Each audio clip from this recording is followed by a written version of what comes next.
Subscribe to our channel by clicking the subscribe button. Click the bell button and enjoy the latest uploads from our channel. جو ان سے پیار کرے مالک اس سے بھی پیار. محبتوں کی کہانی سنیے. حضرت حذیفہ بن یمان کہتے ہیں, حذیفہ بن یمان صاحب و سر رسول اللہ صلی اللہ علیہ وسلم, حضور کے رازدان. مسجد نبوی سے گھر کچھ فاصلے پر تھا. دن کی نمازوں میں تو حاضری ہو جاتی, لیکن شام کی نمازوں میں حاضری اس لیے نہ ہو پاتی کہ والدہ بوڑھی بھی ہیں اور بیمار بھی ہیں, تو ان کی خدمت میں لگے رہتے. لیکن شدید آرزو تھی کہ شام کی نمازوں میں حاضری ہو, اس لیے کہ قرات بالجہر ہوتی. یار کوئی عام قاری قرآن پڑھے تو جی چاہتا ہے کہ فاصلہ کاٹ کے بھی وہاں جائیں. جب صاحب قرآن خود قرآن پڑھتے ہوں گے پھر رنگ کیا ہوتا ہوگا. حضرت ابو موسیٰ اشعری رضی اللہ تعالیٰ عنہ فرماتے ہیں, ایک دن فجر کی نماز تھی, حضور تھے, سورہ والضحیٰ کی تلاوت تھی, ابھی تک نشہ ہی نہیں اترتا, چونکہ سورۃ الضحیٰ کے اندر حضور کے حسن کا ذکر ہے, اور حسین اپنے حسن کا تذکرہ خود ہی چھیڑ لے. جب ناز میں آ جائے تو پھر تو رنگ کوئی اور ہی ہوتے ہوں گے نا. ام المومنین سیدہ عائشہ رضی اللہ تعالیٰ عنہ فرماتی ہیں, ایک دن حضور نے کالے رنگ کی چادر کی بکل ماری اور مجھ سے مخاطب ہو کے کہا, کیف ترینی یا عائشہ, عائشہ بتاؤ کیسا لگ رہا ہوں. آج حسن ناز میں آ گیا نا. کیف ترینی یا عائشہ, عائشہ بتاؤ کیسا لگ رہا ہوں. تو ام المومنین نے کہا کہ حضور چادر کی سیاہی نے چہرے کی سفیدی نکھار دی ہے, اور چہرے کی سفیدی نے چادر کی سیاہی نکھار دی. تو سورہ والضحیٰ کی تلاوت کی, کہا ابھی تک نشہ ہی نہیں اترتا.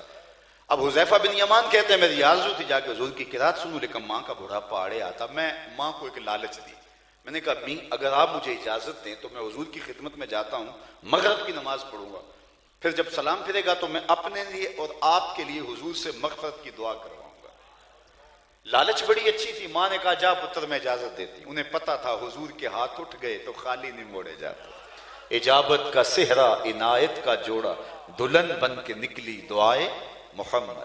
حضور کی عادت یہ تھی, جب کسی کے ہاں تشریف لے جاتے تو دروازے پہ دستک دیتے اور بلند آواز سے السلام علیکم کہتے. اگر جواب آیا تو ٹھیک, نہیں تھے دوسری مرتبہ بھی جواب نہیں آیا تو تیسری مرتبہ دروازے پہ دستک دی, السلام علیکم کہا. اگر تیسری بار بھی جواب نہیں آیا حضور تشریف لے جاتے. یہی ادب ہے. کسی کے دروازے پہ دھرنا دے کے بیٹھ نہیں جانا چاہیے, ہو سکتا ہے کوئی کام ہو. اور میرا خیال یہ موبائل کا ادب بھی اس سے سمجھنا چاہیے. 3 مرتبہ بیل ہو گئی ہے, اگر کوئی جواب نہیں دے رہا, ہم جب خود تھک جاتے ہیں تو بچے کو دے دیتے ہیں, یہ کام اب تم کرو. تو 3 مرتبہ کسی کو آپ بیل کریں کافی ہوتا ہے. حضور گئے, السلام علیکم کہا, جواب نہیں آیا, دوسری مرتبہ, تیسری مرتبہ. تو جب حضور نے کہا السلام علیکم, تو جو صحابی جن کے دروازے پہ حضور تشریف فرما تھے, انہوں نے دروازے کی سوراخوں سے دیکھا اور پہچانا حضور ہیں. تو انہوں نے کہا وعلیکم السلام, لیکن دل ہی دل میں کہا. پھر حضور نے کہا السلام علیکم, تو انہوں نے پھر دل ہی دل میں کہا وعلیکم السلام. حضور نے پھر کہا السلام علیکم, پھر ہی دل دل میں کہا وعلیکم السلام.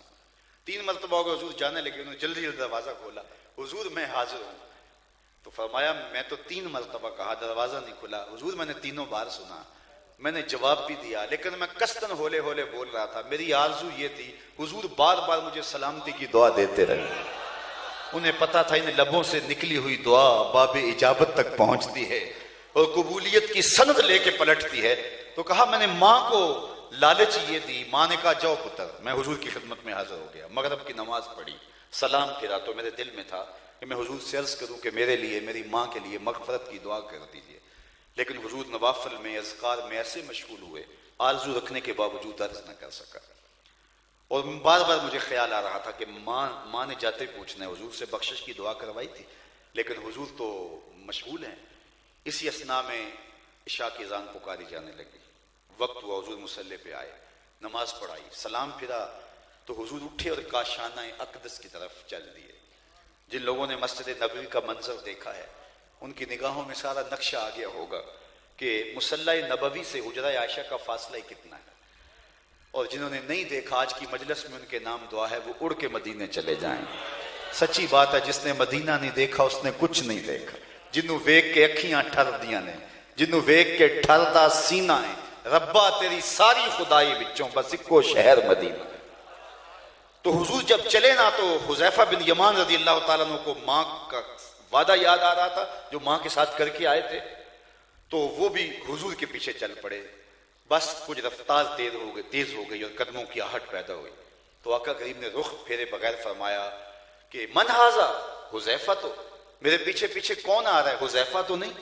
اب ان کا دل تیز تیز دھڑک رہا تھا کہ ماں نے کہا تھا حضور سے بخشش کی دعا کروانی ہے، تو موقع لگ گیا کہ حضور رک گئے.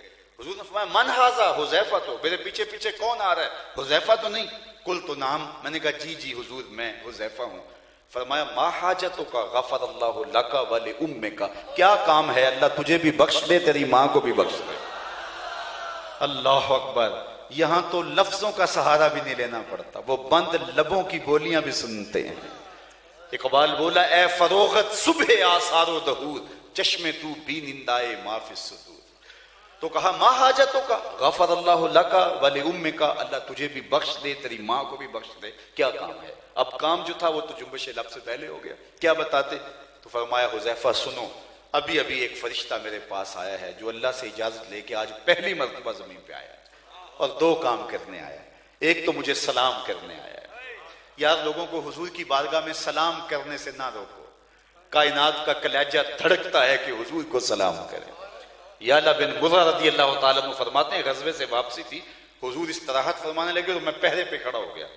کیا منظر دیکھا کہ دور ایک درخت ہے وہ جھومنے لگا، پھر وہ اپنی جڑوں سمیت باہر آیا اور چلتا ہوا اپنے آپ کو گھسیٹتا ہوا میرے برابر آ کے کھڑا نہیں ہو جاتا، اور میں جو ہے وہ حضور کے پہرے کے لیے کھڑا ہوں. حضور استراحت فرما رہے ہیں. تھوڑی دیر بعد دوبارہ گیا اور جہاں سے وہ آیا تھا وہیں جا کے نصب ہو گیا.